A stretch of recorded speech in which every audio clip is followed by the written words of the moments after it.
Sa kauna-unahang pagkakataon, ipinasilip ang mga kaabang-abang na eksena sa pinakamalaking telepantasya sa GMA Prime, ang Encantadia Chronicles Sangre. Maghihiganti ako sa kanilang lahat. Bawasakin ko ang buong Encantadia! Sa pag-usbong ng bagong panganib, darating ang mga bagong tagapagligtas.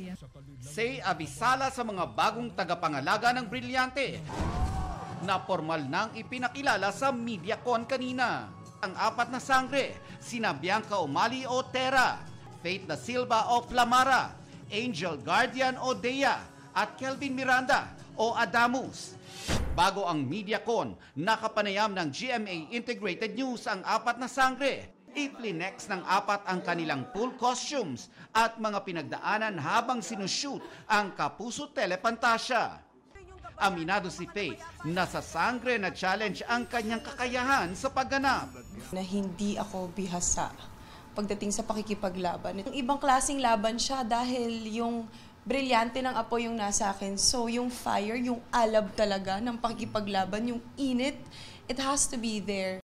Nagpapasalamat naman si Angel na nakatulong ang mga nauna niyang project para maging handa sa pagganap niya sa bagong serye.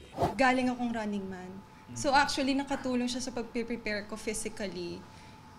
Since very physical yung Running Man, kahit papano yung body ko, na-ready ko for this. Dinagdagan ko na lang din ng konti pang sipag. Sa loob ng halos 2 taon, siniguro daw ni Kelvin na nasa tamang mindset siya.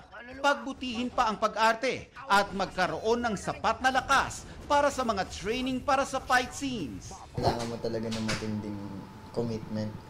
Kung mahina yung isip mo, hindi mo talaga siya kakayanin kasi nakaka-burnout din sa totoo lang. Kasi yung we're talking about 2 years. Yes. 2017, nang unang gumawa si Bianca ng Telepantasya nang gumanap siya sa Mulawin versus Ravenna. Malaki na raw ang pagbabago pagdating sa paggawa ng ganitong genre. It's harder because dahil tumataas yung standard ng mga tao at tumatalino yung audience natin. Our audience are thinking people and they are intelligent people na hindi ka na lang pwede basta-basta magpalabas ng kahit na ano sa TV ngayon. Ipinakilala rin doon ang iba pang cast members ng Sangre. Bahagi rin ng Sangre ang pumanaw na aktor na si Ricky Davao.